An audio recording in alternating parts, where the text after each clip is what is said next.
Welcome. Oh, let me see. Here we are. Okay, great. So we're looking at your screen here. Welcome back to the UP Home Buyer Summit. And my name is Ona Martin. I'm your host here on Live the UP. And before we go into the next presentation, I just want to take care of a couple housekeeping pieces here. If you would like to attend live via Zoom here and ask questions in person, you're more than welcome. Just go to the top of the page here. There's a pinned post and you can find the link to register. You'll be receiving an access link via email.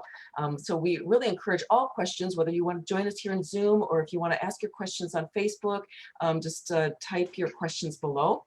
And then I just want to introduce our next speakers. We have Ryan LaMere, who is a financial advisor with Edward Jones. Hi, Ryan. Hello. And we have Thomas Barrett, who is the Director of Applied Insights at Hartford Funds. And let me just introduce both of them because these are two people with amazing expertise on financial planning and how your real estate purchase will feed into that and help you long term. Ryan, let me introduce you first. Ryan's our local expert here. He was born and raised in Negaunee and graduated from NMU. And he's been with Edward Jones for a few years now. Ryan is especially known for his ability to build personal relationships with his clients and for making their best interest his priority. And Ryan is a true blood Youper, and he's really enjoys fishing at camp. He's got 3 beautiful daughters who attend Westwood schools, and I'm just so pleased to have you here, Ryan. And, and then Thomas Barrett is, the partnerships are amazing. Like partnerships are super important aspect of real estate in anywhere really. And so Ryan is really good at finding great partners to work with. And one of them is Thomas Barrett, who is part of the Applied Insights team for Hartford Funds. And in his current position, Tom's responsible for engaging and educating both financial advisors and their clients about current and emerging opportunities in the financial services marketplace. So he brings a wealth of expertise on financial services here to the table here.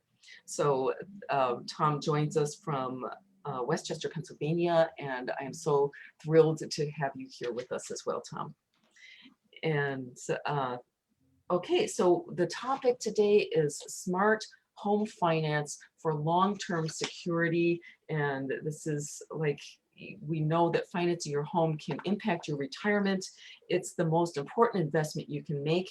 And if you're like most people, it's going to be the biggest investment that you ever make. So whether you're already retired or if you're just starting out, Ryan's and Tom's presentation is going to really help you understand how to approach home financing in ways that are going to improve your financial security in your golden years. Super important topic. And I really encourage you to listen closely, take notes, and ask questions. So I'm going to go ahead and hand it over to the two of you here. All right, thank you. So today, with today's rising lifespans, we could be facing roughly 20 or more years in retirement, which is approximately 8,000 days. When you think of it this way, it becomes clear that retirement is not the end, but rather a new and complex, unknown phase of life during which much could happen. So Tom here is going to be going over many different resources and different ways to plan towards the retirement, no matter what your age is currently. He has a nice slide presentation he's going to go over, and we will have a Q&A afterwards. And I'm going to turn over to Tom. All right, thanks, Ryan, and thanks, Anna, for putting this all together, and for everyone for joining us this Saturday morning. Greatly appreciate it. As you just heard, my name is Tom Barrett. I am a director of Applied Insights at Hartford Funds. I've been with the firm now for going on 15 years. So just a little bit about me. Traditionally in my role, I'm up in the air. I'm in 3 or 4 different cities a week all across the country. You know, in normal times, I would have been hopping a plane to come out and see everybody in the UP. Unfortunately, much like the rest of everyone else, those plans changed in March of 2020. So I am beaming to you from my bunker outside of Philadelphia, Pennsylvania. But I am happy that this technology can keep us connected, and I look forward to us meeting face to face one day. Now, just to give you a state of mental health in the Barrett household, it used to be when I was gone 4 or 5 days a week. My wife would ask me, when the heck are you getting home? So I don't know if this is happening in your household, but now the question has become, when are you leaving? When are they putting you back on the road? So I know we're all eager to get back to normal. But what I do is I share research and insight from a number of unique partnerships. But I would say the most unique partnership that Hartford Funds has is our partnership with the Massachusetts Institute of Technology and their Age Lab program. They're some of the foremost experts in aging and longevity planning in our country today. And normally I ask for a show of hands to see if there's any MIT graduates on the call with me. I saw Ryan raise his hand. I don't know. I think I saw your bio. But if there are MIT graduates, kudos to you. I certainly am not an MIT graduate. Just full disclosure, I'm actually from the half of the class that makes the top half possible, if you kind of catch my drift. But the good news is we get to collaborate with the folks up in Cambridge, Massachusetts, and they're going to be sharing some of the research and insight that I'll be telling you all today, because we're going to be talking about a period of life that's really important, but we're tying it in to this other extremely important aspect of life, which is buying a home. And get this, 90% of Americans intend to age in place in their house well into their 90s, but not many have given even a few minutes of thought or consideration to what kind of cost am I going to have to worry about during this important phase of life? What kind of services might I need to maintain the home, to stay independent for this period of time? These are the type of things we usually don't consider until a moment of crisis strikes. And this is why MIT researchers tell us it is likely you will move more times after the age of 50 than you did between the ages of 18 and 49. And that's why I'm so thankful that all of you are joining me, because I just want to give you all some food for thought. Because it doesn't matter if you are retired, if you are already retired today, if you're considering retired, or if you're 30 or more years from retirement. None of us are going to be able to escape aging. It affects all of us. It affects our family. And we need to be thinking about it before, not during or when it's too late. So with that, let me share with you a little bit about the folks fueling the research. The MIT Age Lab was founded in 1999. It's housed in MIT's School of Engineering in Cambridge, Massachusetts. And there's over 40 researchers, from data scientists to engineers, working with departments of architecture and design and the Sloan School of Business. And really their objective is really one thing. It's to study change. Changes in demographics, changes in lifestyle trends, changes in technology. How is that shaping the way all of us make consumer-facing decisions? And we're certainly here today talking about a very important consumer-facing decision. So let me give you all just a quick real-world example of how MIT is doing their research in a unique way.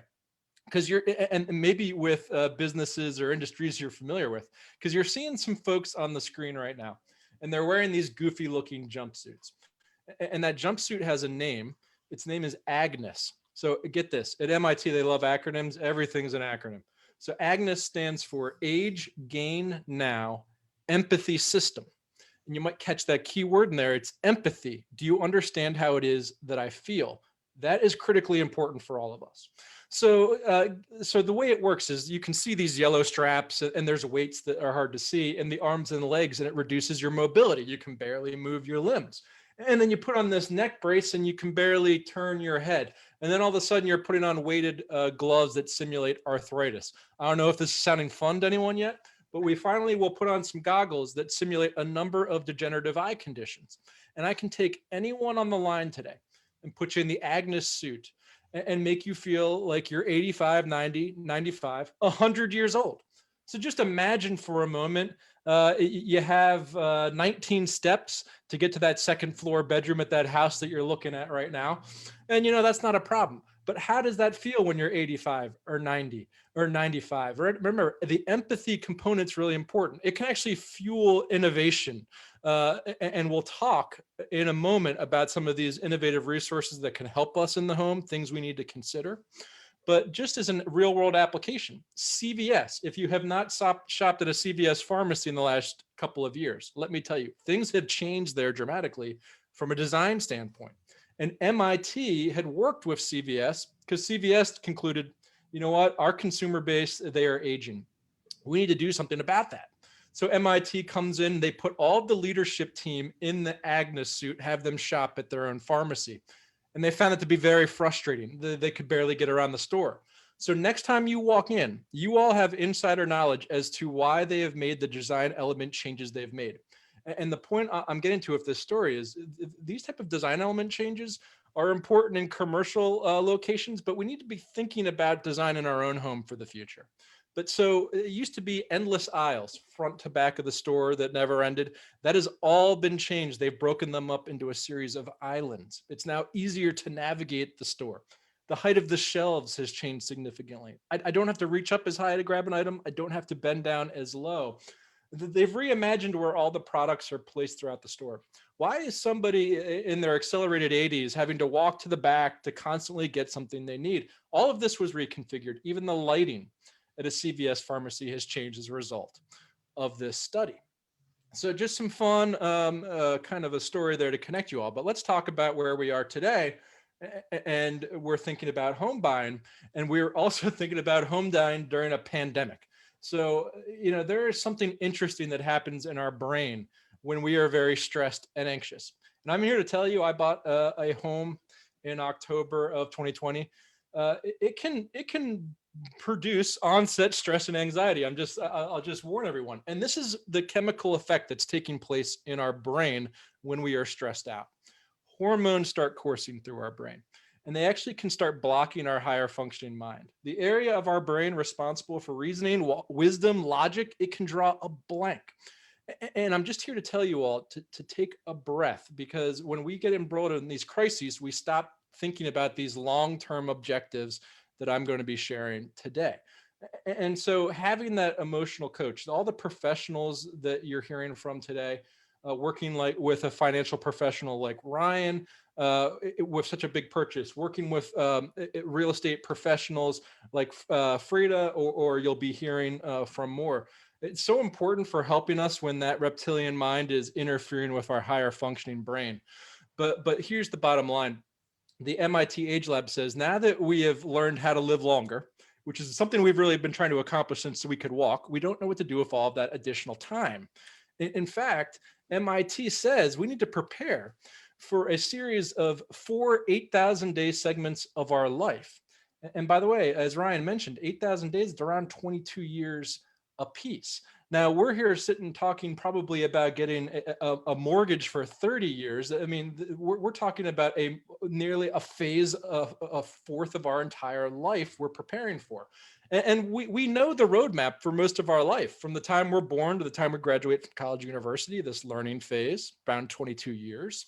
Then this growing phase where everything from our job to our family and our homes are all growing. It takes us to this first midlife crisis. By the way, we might have multiple if we're living as long as I'm projecting here, but everything's maturing. We're making some big decisions during this maturing phase. And then there's this final 8,000-day segment, which is so critically important, this exploring segment of life. And we are living longer. Now, here's a little bit of fun, but also important, because every year, it seems, age numbers continue to gap out, and we see more and more records being broken. So Kane Tanaka, when we had actually created this content, she was the oldest living person on record on the planet at 116 years old. Well, she just celebrated her 118th birthday. She'll be carrying the Olympic torch this summer. It's just wild what she's doing, but she doesn't hold the Guinness Book of World Record for oldest person in history. That goes to Jean Clement, lived to be 122. Might have lived longer, but she didn't quit smoking cigarettes, get this, till she was 117. That's when she decided, you know what, this is probably not good for me. I should probably knock this out. And then she ate 2 pounds of chocolate a week, and she conditioned her skin in olive oil. She rode a bicycle till she was 100 years old. It's basically the playbook for not having the record, right? But here we are. Catherine Switzer, pictured at age 70, completing the Boston Marathon. The 50-year anniversary of her being the first woman to complete the Boston Marathon when she was age 20, doing it 50 years later. And then Julia, the Hurricane Hawkins, is decimating the senior Olympics in almost every category. I won't tell you how long those races take to accomplish, but what you can see here is at 103 years old, still knocking the cover off the ball. And so we need to be prepared. We think so critically about a big purchase, but are we thinking about all of this period of time? Because the bottom line is this: a couple in America today, age 65, the probability that at least one will live to the age of 95 today stands at around a 43% probability. So we need to prepare for 20 or 30 years of healthy aging. But during this period of time, guess what? The number one out-of-pocket expense for the average American over 65 is housing.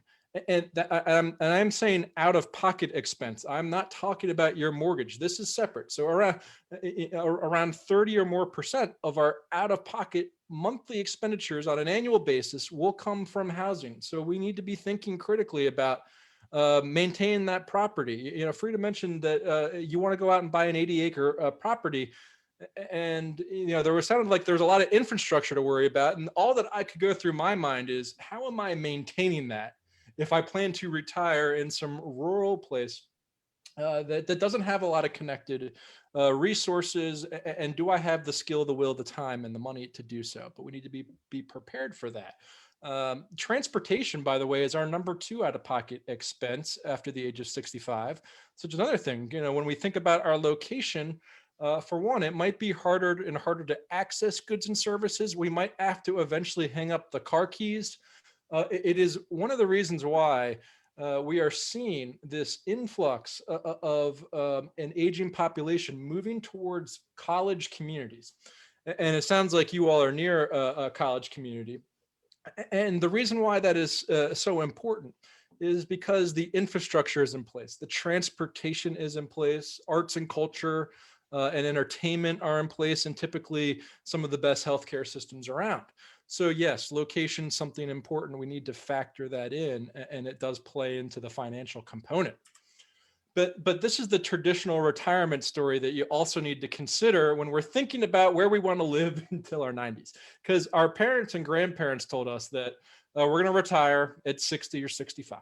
And then we're going to play golf every day and travel the world. You see there's a tandem bicycle. I don't know if anyone owns one of those, but apparently, we'll be staring pensively off into the distance and all that. But I'm here to tell everyone that is really just clever marketing, really crafted in the 1950s and 60s, primarily from a gentleman named Del Webb, who created the first retirement community in 1960 in Arizona. This idea of leisure and golf. But really, this is our retirement story for all of us sitting in the real world today. The volume, the velocity, the complexity at which life is coming at us is greater than ever before. So let me break this down for you all, because either you're going to be preparing for this phase of life, or you are dealing with a loved one that is in this phase of life, because if you might be a caregiver. So this is relevant to all of us. We will be going through 4 distinct phases. And I'm going to be spending a bulk of the time on the housing component, but I do want to give everyone the holistic view. So here we go. We have the honeymoon phase, then there's the big decision phase. And that's where I'm going to get into a lot of the housing content. Then we have the navigating longevity phase, and then finally the solo journey. So this honeymoon phase, we might have been experiencing it. If you have been kind of working from home the last year, you've probably been undertaking what I might describe as a practice retirement already. And by that, I mean challenges have arisen where you're at home, you have time on your hands, you're trying to be productive with that time. Access to the store, the doctor, the pharmacy, that's become increasingly difficult. Staying social, that has become increasingly challenging. Get this, the average individual working full-time, 40 hours or more a week, we're watching around 80 minutes of television a day. That number skyrockets to 265 minutes of television a day for the average retiree over 65. That's a frightening number, but this honeymoon phase that we're really excited about, the fact that we're no longer working, we're at home, that lasts around 6 to 12 months before you get the itch that you need to be doing something more. And so technology is going to be interesting for us. This gig economy is creating opportunities for us to work on a flexible scale. Uber, Airbnb, and Lyft are a couple of popular ones, but I'm here to tell you, During this first phase of life, it is probable that you'll continue to work in maybe a different type of form or fashion. Over 65% of baby boomers today say they plan to work after 65. But the gig economy is also a great resource for all of you as home buyers with services around the house. Because get this, it's not just Uber that can connect you to a driver to get you where you need to go. If you need a contractor, you can use something like TaskRabbit or Thumbtack. These are services that use an Uber technology backbone. It connects that independent contractor to an end user at an agreed upon price. So yes, there are builders that you can access through this. I've found carpenters, painters, anything you can think of around the house. As simple to more complex, the gig economy is actually offering people the opportunity to provide services through that. And here's why we want to stay active and involved, or want to continue to work. It is really because we want to stay active and involved, or we enjoy working, or we want money to buy extras. This whole economics of we need additional money to make ends meet falls much further down the scale. But when we're thinking about this dynamic of I might be entering this phase of life, housing's my number one expense. My mortgage is probably also one of my most important expenses.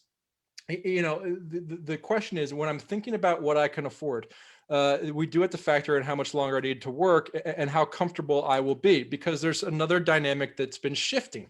And that is, during this period of life, you might not only be paying those out-of-pocket expenses, getting around, paying your mortgage, but a majority of parents are providing financial support to their adult children. And that money really isn't flowing the other way around. And so that needs to be planned for. But really, it brings me to this crescendo, which is when we're thinking about any type of major life plan change, making sure that expectation versus reality is set. So I do a lot of Social Security education.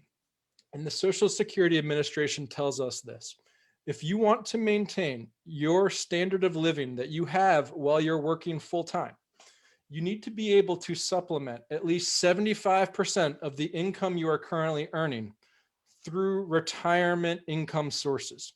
So when we retire, we want to rely on Social Security. That'll probably represent around 20 to 25% of the monthly retirement income that we will need. And then pensions, if we're lucky enough to have one, which is probably a word that is exiting the American dialect more and more.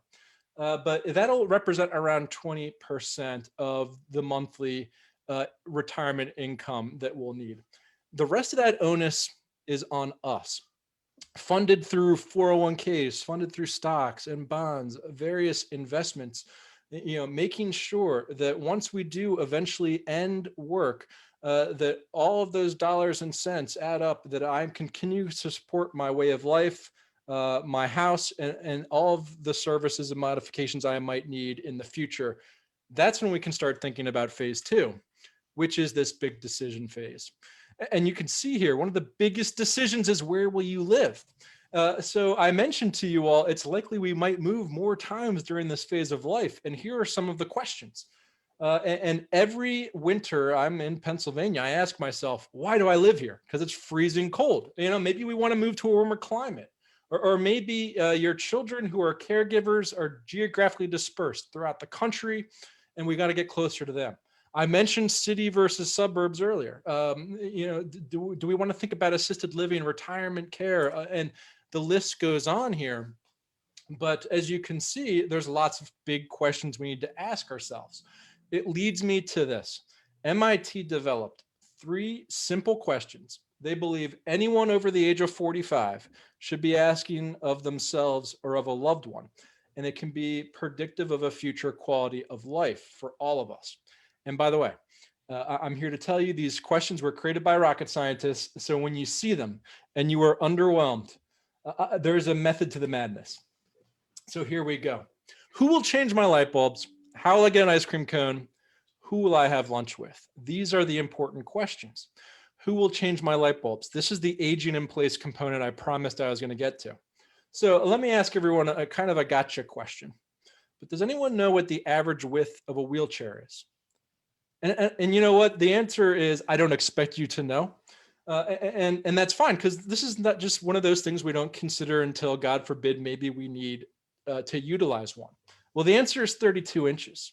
Now, the average width of a doorway in our country is 28 inches. And now that's kind of a bit of a problem that we really won't think about until that moment of crisis strikes. Or I mentioned the second floor bedroom. Does anyone actually know how many steps they have in their home to get up to the second floor? And the answer is probably not, although I asked this question across the country and sometimes people are like right on it. But it's just something we don't think about until it's getting harder and harder to walk up those steps. So let me offer you all a resource. There is an industry of contractors. They're called CAP specialists. That stands for Certified Aging in Place Specialists. Contractors that specialize in home modifications for seniors that want to be in their home forever. So some of this could be widening doorways so we can get around the house. It could be lowering the threshold of a shower so it's easier to step in, providing access to that second floor bedroom. Oftentimes it could be something like opening up the house to make it just easier to navigate. Think a lot along the lines of how CVS conducted with their stores. Even changing the heights of washing machines, dishwashers, dryers, you name it. All of these type of modifications can be done to keep us comfortable and safe. And it's important because, even though this is something we don't want to think about, we'll see the dynamic that we could be living through a portion of this journey of life alone. So we need these resources. So where can you find a CAP specialist? If you go to the National Association of Home Builders website, you can do a search for CAP, just type in CAP, CAPS. And then once you get to the landing page there, you can plug in your zip code and it will pull up a list of certified specialists that perform this type of work for you. But, the question is really designed because it can be awkward to talk to your family about questions like aging and mortality. My parents are 78 and 80. This is not an easy conversation to break into. So when you frame the questions like I just did, we opened the door to having discussions about serving and modifying the home through kind of a elementary way. How will I get an ice cream cone? This is all about access to those simple things in life that give us enjoyment. We want that 80-acre property. We want to be out in the sticks, but how do I maintain access? And that is critically important. Get this, the AAA says those that have lost the ability to drive are 2 times more likely to suffer from depression and 5 times more likely to enter into long-term care as opposed to their counterparts that can stay behind the wheel. So let me just offer another resource alternative here. I mentioned the gig economy earlier. It's offering interesting opportunities for flexible work. It's also a great opportunity for transportation. One day we will be getting back into strangers' cars. But get this, only 5% of Americans over the age of 65 have ever actually taken their phone out and hailed an Uber ride themselves. And I don't blame any of them. I'm going to share with you all. My mother, she's 78. She has a smartphone. She absolutely despises it. It's like a brick in her purse. She never turns it on. So could you imagine for a moment me trying to say, Mom, dig into your purse and grab that phone, turn it on. Hopefully the battery works. And then you're going to download an app. It's called Uber. And then you're going to give them all of your credit card information. They're going to take that and they're going to store it. And then some strangers come into your driveway. You don't know who it is. They're like, get into my car and they're taking you. You don't know where you're going. I could never convince her to try that.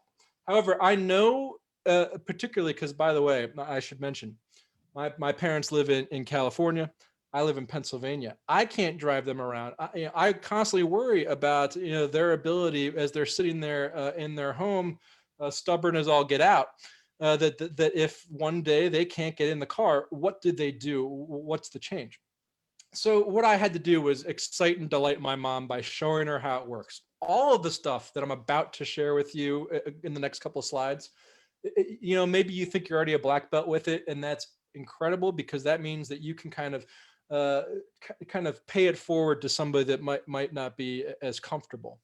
So I'm on vacation in Florida with my parents. We're at a restaurant where we walk to, and all of a sudden the sky opens and starts pouring rain. This is my opportunity. I'm going to show my mom Uber. I take out my phone. I show them how easy it is. A car comes in minutes. We get in the car. The driver's so friendly. He's talking our ear off. My mom is infatuated with him. She's become an unpaid endorser of Uber now. She's like trying to sell people. And then here's the other thing. I just as a side note, a little trick for everybody. I showed my dad how it worked. He wants to look cool, and show that he's hip. And so I'm like, hey, Dad, show us how Uber works. And he takes out the phone, he'll dial it up, and that way he pays for the ride. Just a great little gimmick. So anyway, moving on here, the next one is, who will I have lunch with? Social connectivity. I mentioned we're going to buy this brand new house, and we might retire and then isolate and sit on the couch and watch TV 280 minutes a day. But we need to be thinking about who we'll be spending our time with, and I'll touch on that in a moment. But let's think for a moment about how the pandemic shift has really changed our attitudes and our willingness to try or adopt technologies or services that can help us around the house.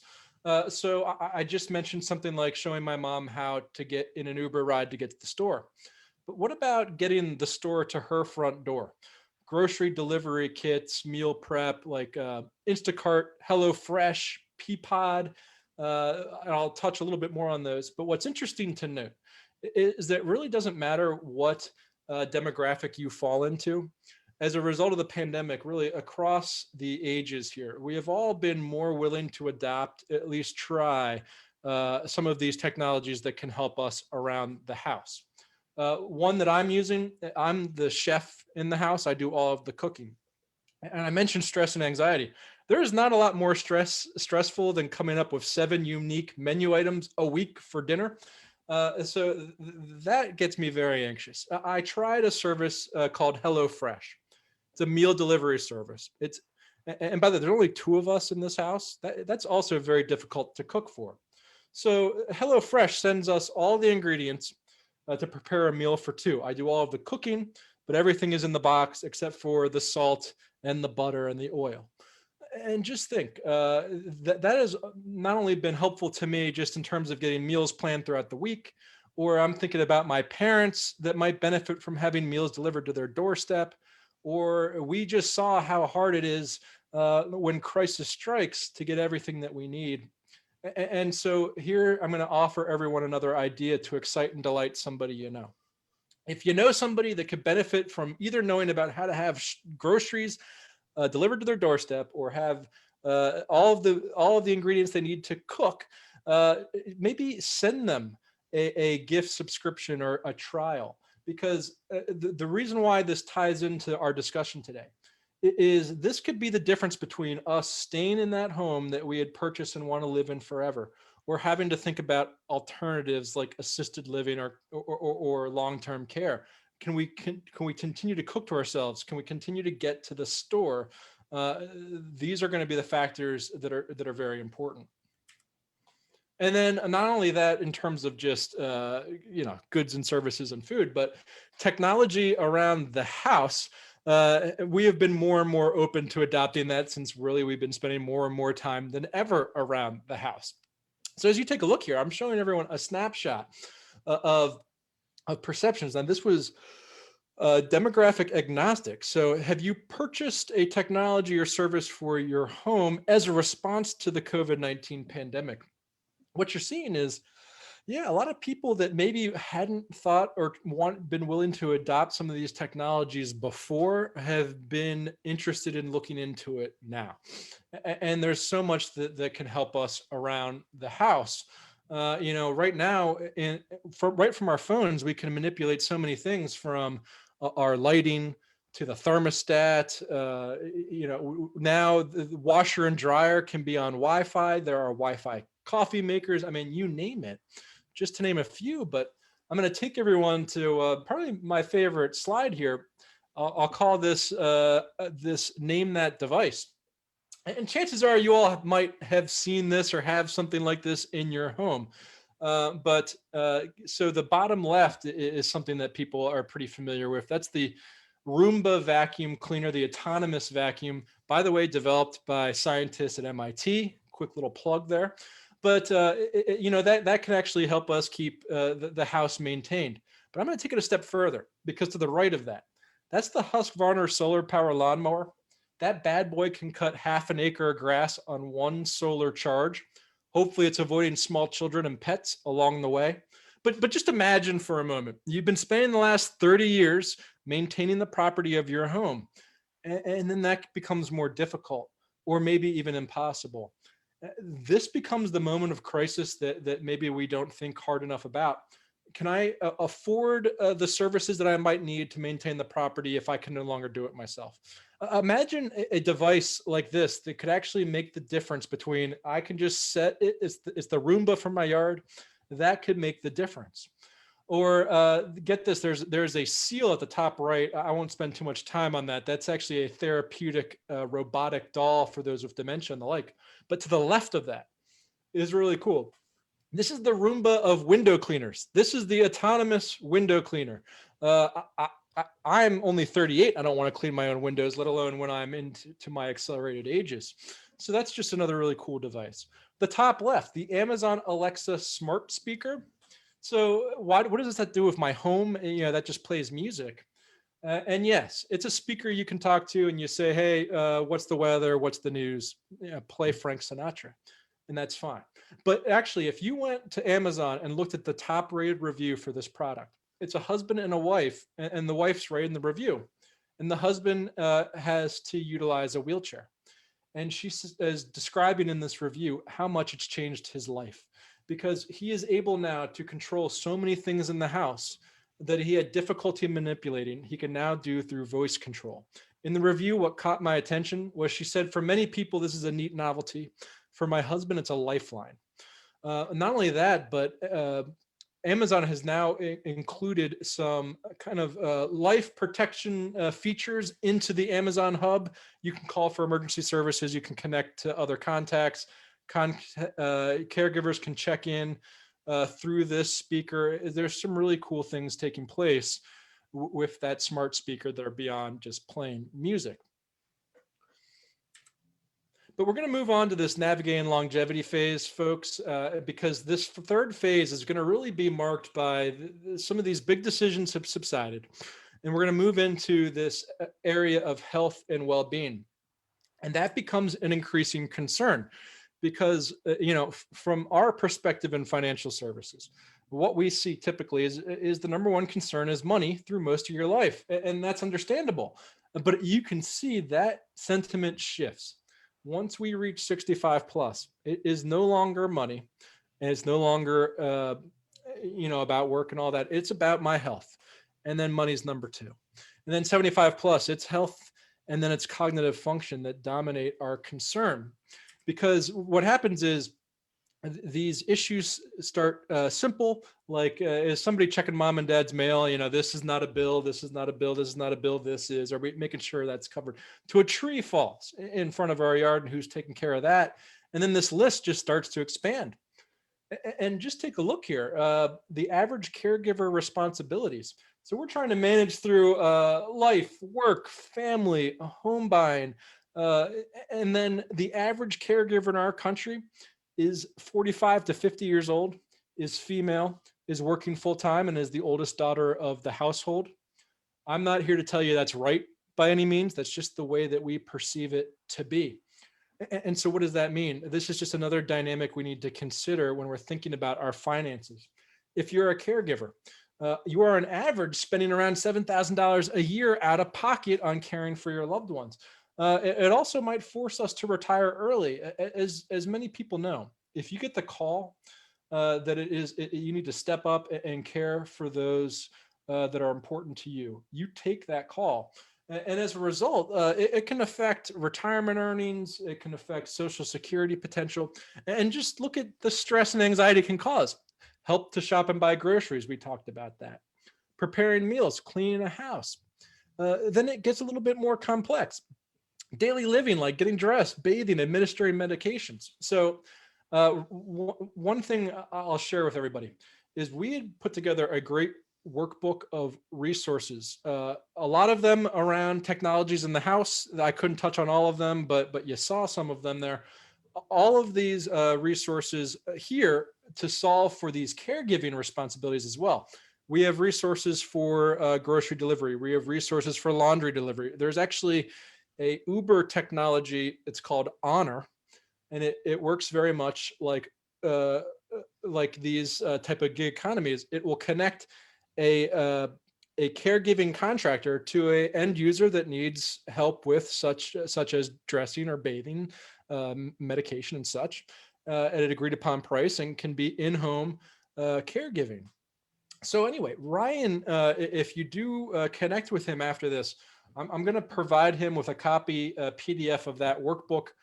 It's by the way, we're not paid endorsers of anything. We just curated a list that we thought were helpful in these elements and these different categories. But we do have solutions for all of these caregiver responsibilities in the form of a service or technology that can be beneficial. And then I promised you all I'd mention that the solo journey might be a possibility. And I don't want to get everyone too depressed here, but the chances are we might be spending a part of this journey of life alone. Nearly half of all women over 75 and a quarter of all men. What does that do to us? Well, it will probably shoot us back through one of the previous phases of retirement that we had crossed through. You know what, we might be happy in our house, and then all of a sudden during this solo journey, is this house too much for me to maintain? We might have to move back to the big decision phase and ask myself, where should I be living? Do I need to reconsider getting closer to the kids? Who are my caregivers? That climate? I don't need to rehash all of that. Do I need to go back to work? Can I continue to support all of the expenses I have here financially? My water heater goes out tomorrow. Do I have $6 grand lying around, or are my finances, so tight that I'm not prepared for that? And then here's the other thing: the social connectivity, because all of us, want to be in this big, beautiful house, but MIT tells us that there is an epidemic facing Americans they believe could be worse than smoking, and it's loneliness. The effects of isolation and depression can really start to compound. Here is a study from Rush University Medical Center, 906 seniors polled, average age 80, asking, how many times are you socializing on a day, a week, a month, or a year? And what's really eye-opening to me is a 1-point differential on this scale correspond to a 5-year difference in motor function. So, when we think about those 3 questions, we know that we need to make sure we're asking, how will I change my light bulbs? So I'm going to be living and aging in place. Now I know how I'm going to be getting around town and things are going to get to my house. But then who am I going to be spending my time with, and what will I be doing with that time? Critically important. Just one idea for everybody. A little out of the box here, but right now we're all on Zoom, and that's fine. There are mentorship programs. In fact, the AARP is offering mentorship programs through Zoom. You could be either a mentor and provide just vast expertise, perspective, culture carrying ability to somebody that could really benefit from it. Or maybe you're looking for a mentor. This is another great place to find. But we all need to stay connected. And if you never want to outlive your social circles, it's making sure we're connected with those that are younger is really important. So let me brighten the mood here before I close things down, just to make sure everyone's in a good mood before we get to home inspections and that next area of stress in our lives. But this is the chart around the age that we peak at everything. And you might forget my name tomorrow, and that is perfectly okay, because the age that we peak at name recognition is 22 years old. And if you forget my face, I find that hard to believe, but if you do, that's okay. The age that we peak at facial recognition is 32. And then I have some really good news for everybody, because the age that we peak with happiness with our body, that will be the ripe old age of 74. That's when you finally look, you wake up, you look in the mirror and you say, this is the hand that was dealt, just time to roll with it. But there is a data point on this chart that shows up twice, and I really think it's important to point out. It's life satisfaction. So life satisfaction peaks twice. It peaks at age 23, and it peaks again at age 69. So 23, everyone gets that, right? With the world's our oyster, we're invincible, and possibilities are endless. But I'm here to tell you, at age 69, we have those faculties, we have our social connections, we have our health, we have financial stability. We can, again, go and do all the things that we want to do. And then finally, psychological well-being, which is defined simply as thinking that tomorrow will be better than today. That peaks at 82. So we really need to consider when we're making tremendous life decisions, don't let the crisis that's around us in the world today get in the way of these long-term objectives, these quality of life objectives we all have, which is aging in the home of our dreams and anticipating 20 or 30 years of healthy aging during this phase of our life. So this is really the bottom line to think about holistically through all of your financial planning, and particularly when it comes to the home you're thinking about, is there's this quantitative side to finance, and that's the stocks and the bonds, assets, liabilities, just the facts. And MIT says that is critically important. We absolutely need to be preparing ourselves for that. Might be incomplete picture though. We need to think about the qualitative side of planning with life. Think about these three questions. Where will I live? How long do I plan to be there? How will I get around and access the goods and services that I need to live there? Who will I be spending my time with? What will I be doing with that time? If we solve and answer those questions, it actually helps the dollars and cents about what I can afford and what that quantitative side of the planning is really come into better focus. So my recommendation, just from an investment perspective, if you haven't done this anytime recently, and I kind of liken this to what I've been doing around my house is I've been trying to get my house a little bit more orderly. And so I'm in my basement recently, and so I'm down there and it's a mess. And I'm stumbling over things and trip over something. And I ask myself, when did I buy that? Right? I don't know if anyone ever feels that way. And then I ask myself, why do I still own it? That's the more important question. And I relate that to the pieces of the investment puzzle we collect throughout our lives to prepare for all of these big moments. We have multiple jobs. We're collecting multiple 401ks. Maybe we have multiple stocks or mutual funds. Maybe your grandfather gave you a bond certificate when you were born. We're collected these pieces. And then one day we might trip over them without remembering when we even bought them. And certainly why we still own them. Do they still fit together? Solving the puzzle, which is this retirement future vision that I describe. And so it's just, if you haven't gone through the exercise of reviewing and making sure everything is in alignment, that's something I absolutely encourage doing.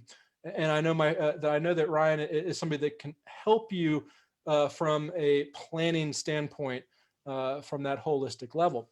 So what would I say is next steps is certainly continue to absorb everything from the professionals we're hearing from today.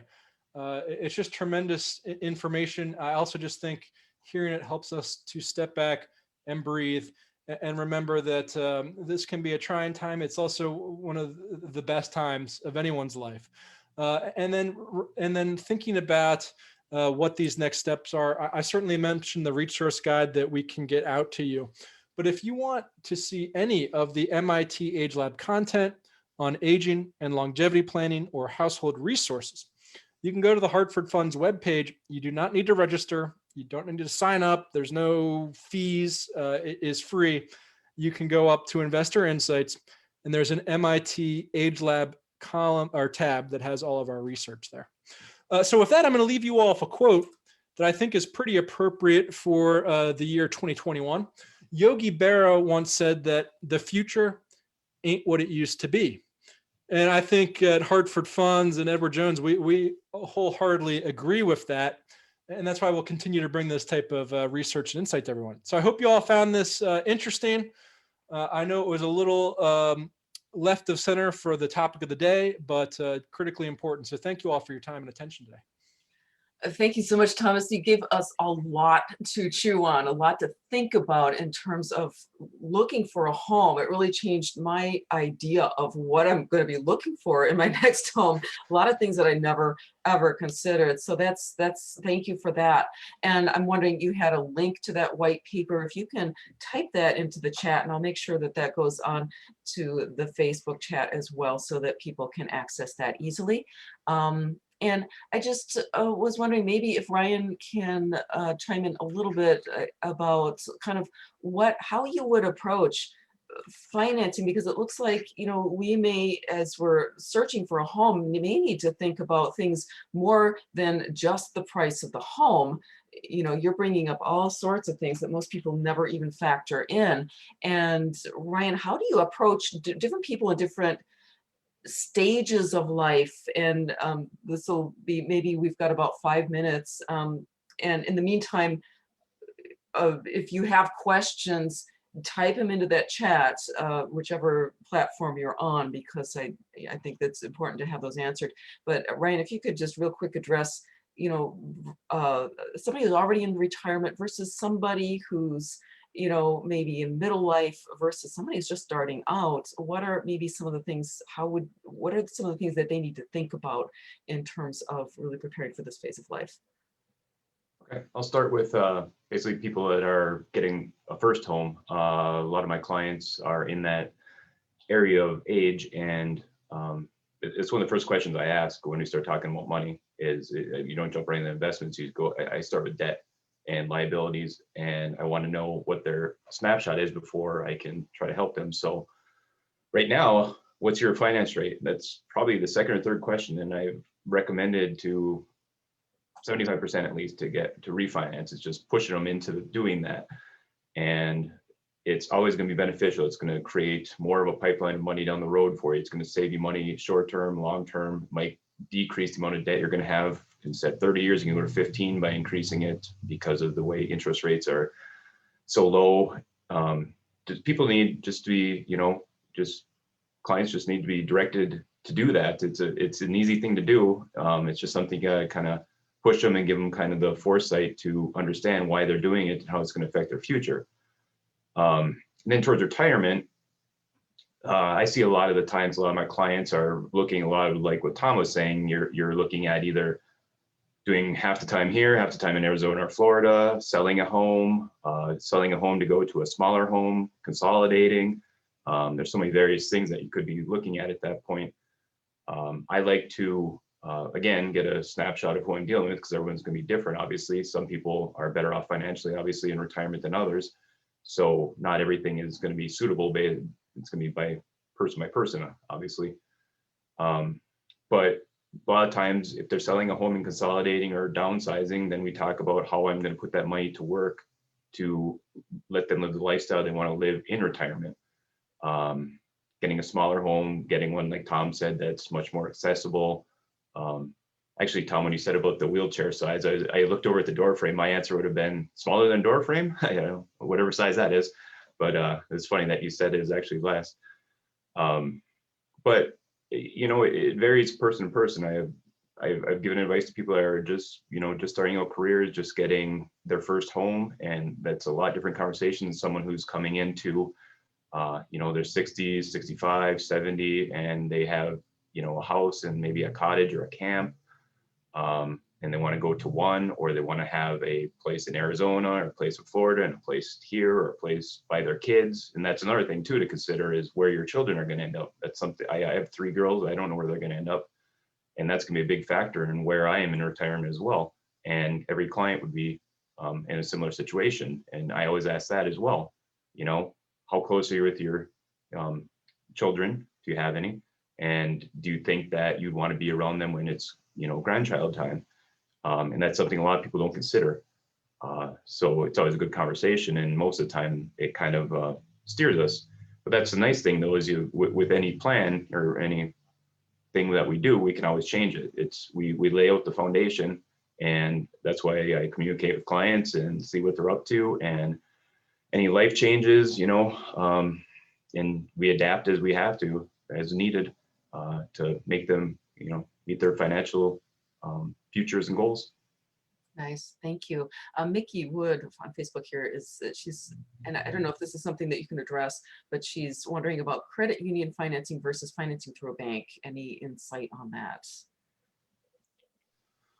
So yeah, I guess I would ask, what kind of difference are we looking at? You're going to run into the same procedures for the most part, as far as I'm aware. A lot of the people around here, the credit unions are popular, but I shop just like anything else.